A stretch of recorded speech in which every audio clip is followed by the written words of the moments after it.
Hello chess family, it's me National Master Jesse James, and here we go again. It's time for another London system video. In this one we're going to be taking a look at the strong attacking idea of playing knight e5 and then h4. Let's send Harry the h-pawn down the board. Here we go. We start up with d4, knight f6, knight f3, d5, bishop f4, our beloved London system, e6, knight b to d2, typical place for the knight to go to d2 because we're going to be playing the pawn to c3 here. Pawn to c5, one of the best ways to fight against it. e3, bishop to e7. Again, I'll always say it. I want the bishop on d6 to fight over this knight e5 idea. Pawn to c3, castles kingside, bishop to d3. Our London bishops attacking that weak h7 pawn. Knight b to d7. Here, black does take an interesting idea of not going to knight c6, but to d7 over here. One of the ideas being that, well, you want to play the pawn to b6, bishop b7, and not have this knight in the way. Not a bad idea. With that being said, he still needs to create counterplay. And, well, here white goes ahead and goes for the attacking scheme of pawn to h4. This is going to be a nice little pivot point so that we can try to get to h7 over here. And there's even some fishing pole ideas here that can happen, which actually does happen in the game. The fishing pole trap, for those of you who don't know, you'll be seeing it very soon. h4, here we go. Black goes ahead and plays pawn to b6. This is the problem bishop in mostly all the d4 openings. And here we want to place the bishop on the long diagonal to try and get it to do some work. Alright, here we go. White continues with knight to e5. Again, a very critical move here. This is going to stop e5 being pushed, and this is going to stop them from controlling some of the king side. And with this knight coming out over to e5, it's very nicely placed, and also opening up for the queen to come over to the king side. And here, black makes that cardinal bad rule. He goes ahead and makes that bad decision. Knight takes on e5 here. And how do we take back? Feel free to push pause if you want to. For those London players, you know exactly how we're supposed to take back. How do we take back?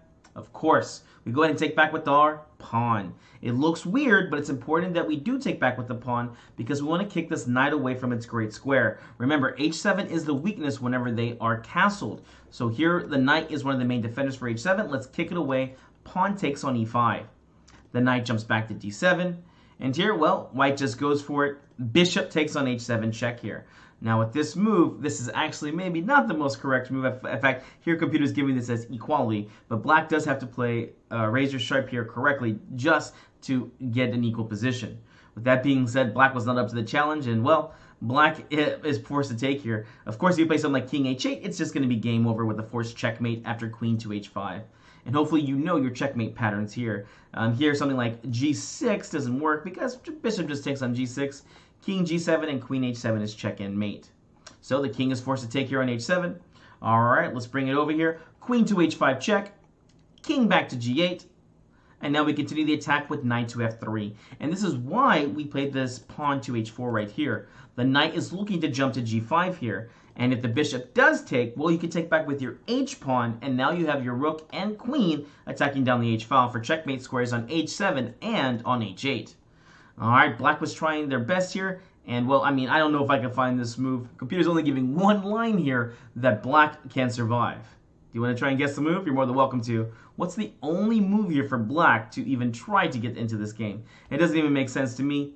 Here, black's only move was apparently bishop to a6. I'm not going to lie, this bishop looks really nice here. It's got a very good diagonal. With that being said, yeah, this knight g5 move coming up, yeah, it just looks very suspicious to me.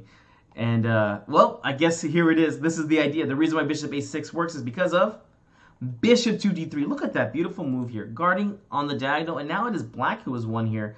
There is no more attack. You don't need to take, so there's no need to open up the h-file. What a beautiful idea. Bishop a6, bishop d3, killing this beautiful attack. Oof. Well, fortunately enough, humans were playing this game, and black went ahead and played pawn to f6 here, which is a logical move I think most people would play here. All right, white to move. What do you play here? Continue this attack. Here, there is actually only one move to play here to win this game, or at least to keep the advantage. What's the move here? Here, a lot of people, I can hear them saying e takes on f6. Oof, deplorable move. Here, knight takes f6. Now the knight's back over here, attacking the queen and also getting control over this h7, which is the checkmate square. So, that's not it. Here, what was the idea? To play knight to g5. And here, the knight must be taken because checkmate cannot be really stopped here. I don't know if there's any other thing that you guys would be thinking about. Maybe the rook would try and slide over here. But here we would simply just go queen h7 check. king goes over to f8, and queen h8 is mate. You have the knights covering over on the f7 square. So, well, again, black has no other choice. You have to take. Of course, we're going to take with our h-pawn, and, well, this h-pawn does so many things. It's going to open up the h-file, but also it's going to help out with controlling of the f7 square, which is the escape square. Here, black tried to fight back, rook to f5 here, but here it is just a forced win. It's already +5 here. Once the white pieces get in, you have enough pieces here to create these checkmating ideas. Queen h7 check, king to f7, g6 check, king to e8, queen takes on g7 here. Not only winning a pawn here, also making this g-pawn stronger with each move, and also opening up for the rook to come down here and just attack. Bishop to f8, queen to h8, new threat here. The pawn wants to go to g7, pin it, and win it. Black went ahead and played rook g5 here. A very creative move here. Of course, you can't really play the pawn up, or else we'll simply take now. And if the bishop takes, queen can just take here on g5. And there actually might be some ways to hold this position now. Yeah, actually, at this point, it now says that white is now in a losing position. So, of course, we're not going to take on g5 here. And here, well, the idea was simple for white, at least. White goes ahead and plays the strongest move. Queen to g8, a double attacking idea. Not only are we threatening to take the free pawn on e6, but we're also threatening queen to f7 check. And unfortunately for this queen, it's not so simple just to play something like queen to e7 here. Playing here, you at least lose the rook, or if your opponent wants to be even meaner, they'll play something like rook to h7 here.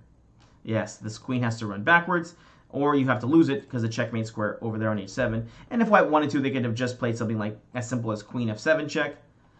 Queen takes, pawn takes, king takes, and bishop takes at g5, winning the rook.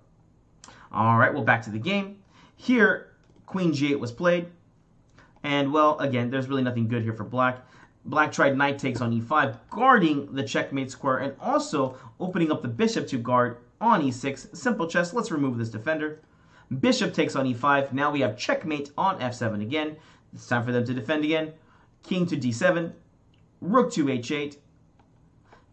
Getting the rook finally in there and attacking over here. Bishop to b7, queen to h7, queen to e7, bishop f6, queen takes, and rook takes h7. At this point, black went ahead and resigned. As well, they're going to be losing this rook, and, well, this pawn's just going to be able to be pushed across pretty fast here. And they have to worry about, of course, the king is also a weak piece in this game. Alright guys, hope you enjoyed this. This was the nice idea about playing your knight to e5. So we're going to get the knight to e5 first, which is going to cut them off from opening up on the king side. The next idea, well, we went ahead and did a little sacrifice here. Bishop takes, king takes, queen h5 check, king g8, and now we have Harry the h-pawn helping out with the knight coming over, and we're going to go ahead and threaten the checkmate square on g5. If you're black, I would remember this very beautiful idea by black to play bishop a6, bishop d3, guarding the critical weak square of h7. Alright guys, hope you enjoyed this game. We'll see you in the next video.